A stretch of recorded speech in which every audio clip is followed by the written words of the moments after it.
자, 이제 너무 거르는 것도 힘들어서 이 정도로 하고 이야기를 할 겁니다. 오늘 좀 세게 들어갈 거고, 그간의 인플레이션 원인이 누군지, 범인들을 이야기할 겁니다. 우선 이번 인플레이션의 영향이 얼마나 갈 건지부터 한번 보죠. 지금까지 상황을 보면은, 어, 좀 작구나. 팬더믹 머니로 인한 수요 과잉. 그래서 국가 부채가 과다가 됐어요. 미국 국가 부채, 전 세계 국가 부채가 사실 전부 다 올라갔죠. 미국 국가 부채와 인플레이션을 노린 우크라이나 전쟁이 일어났습니다. 이 상황에서는 전쟁에 대응을 못할 거라고 생각을 했는데 생각보다 대응을 했다는 게 이제 푸틴의 실수죠. 바이든은 인플레이션을 방치했습니다. 인플레이션 파이팅을 위해서 연준이 이제 뒤늦게 고금리 정책을 펼치고 고금리로 인한 투자 감소가 일어났습니다. 근데 여기서부터 걸리는 게 환경론자들이 추가 원유 채굴, 원자재 채굴 감소의 영향이 뒤늦게 발생을 해요. 다시 고물가가 됩니다. 그리고 그것 때문에 더욱 고금리를 올려야 되고 투자 감소가 일어나고 인플레이션 방치로 인한 노조의 임금 상승 인플레이션까지 넘어왔어요. 이렇게 넘어오면 인플레이션은 쉽게 잡히지 않습니다. 그리고 다시 고금리, 투자 감소, 생산성 부족으로 인한 재화 창출 부족, 그리고 고물가로 인한 소비 주춤. 지금 딱 이 상태인데 여기서 이제 경기 침체를 가려고 하는 게 연준이고 이걸 막으려고 하는 게 여러 이제 경제학자들과 기업가들이 이렇습니다. 우선 인플레이션에 대해서 알아야 된다. 인플레이션은 크게 세 가지가 있어요. 수요 과잉 인플레이션. 이제 케인즈 주위에서 이제 많이 생기는 현상인데 수요 과잉 인플레이션이 이제 과도한 팬데믹 머니 그리고 각종 보편 복지로 인해서 발생을 했습니다. 정부 자금이 가득한 걸로 지금 인플레이션이 난 상태예요. 원래는 너무 과도한 저금리 같은 경우에 이제 인플레이션이 나는데 이번에는 정부 자금이 가득 채우면서 이게 남미형 인플레이션이 이런 식이에요. 공급 부족 인플레이션. 이제 공급이 부족해서 대표적으로 에너지와 식량, 전쟁으로 식량이 부족하고 이상기후로 또 식량이 더 부족해졌습니다. 그 오펙과 러시아가 또 원유 부족을 만들었죠. 거기에 환경론자들 때문에 추가 채굴을 못한 원유 부족이 생겼고 바이든이 키스톤 이제 사업을 원유 파이프 사업을 완전히 이제 그 금지시켰거든요. 그 캐나다 석유 사업을 골로 보냈어요.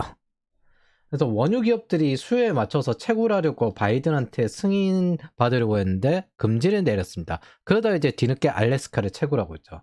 원자재도 상당히 많이 금지를 시켰습니다. 제가 이 과정을 살펴보면서 뭐만 찾아보면 바이든이 금지한 거예요. 가격이 올라가면.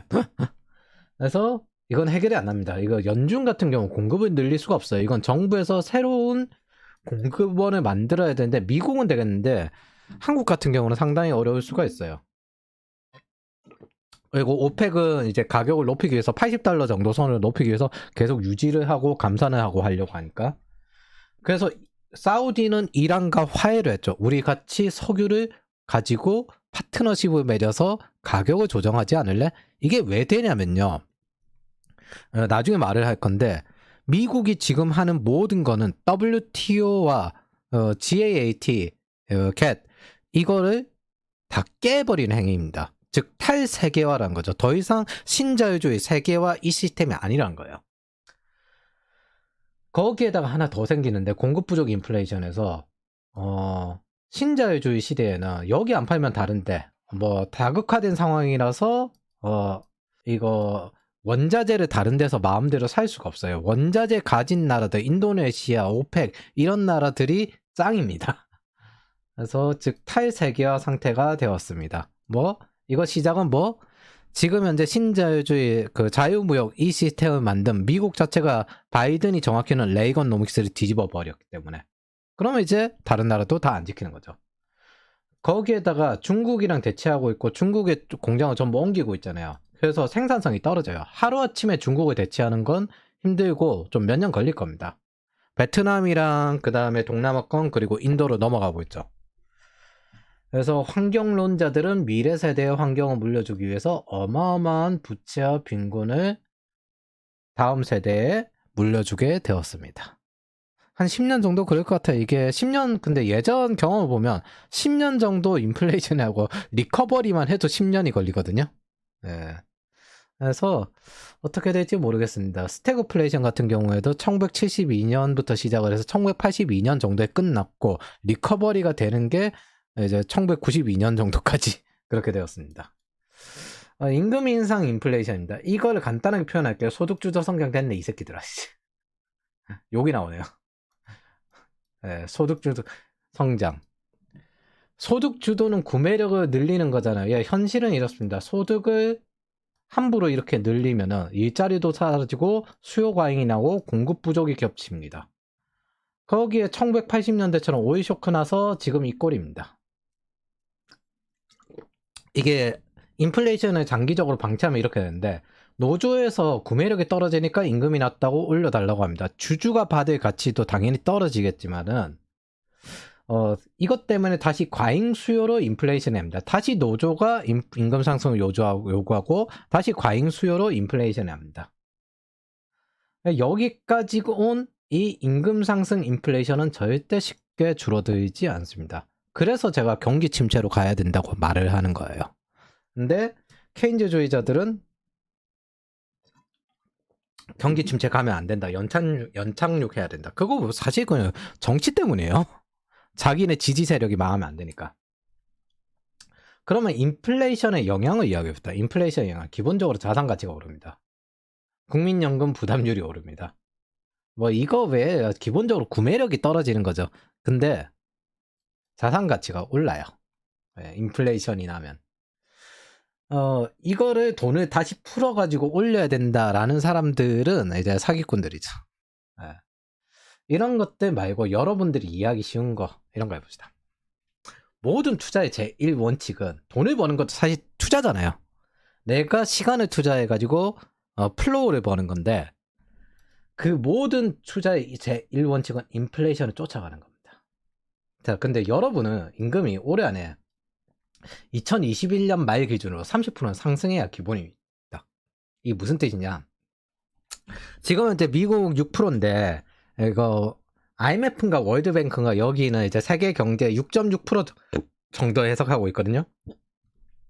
그래서 2021년 기준으로 미국 7%, 2022년 기준으로 미국 6.5%, 2023년 6%라고 예상을 해볼게요.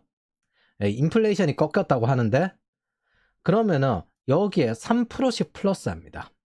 1.1 그럼 10%, 그 다음에 9.5%, 9% 이렇게 다 합치면은 31%가 나옵니다. 왜 3%씩 플러스를 하느냐? 여러분들 2% 인플레이션에도 그 5% 정도로 잡아야 돼요.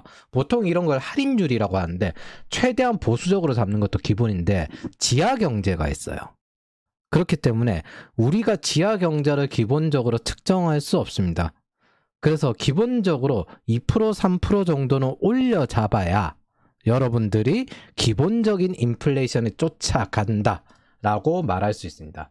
자, 그럼 여러분들은 3년 동안 30% 정도 자산과 임금이 상승하셨습니까? 이게 구매력이 떨어진다는 거예요.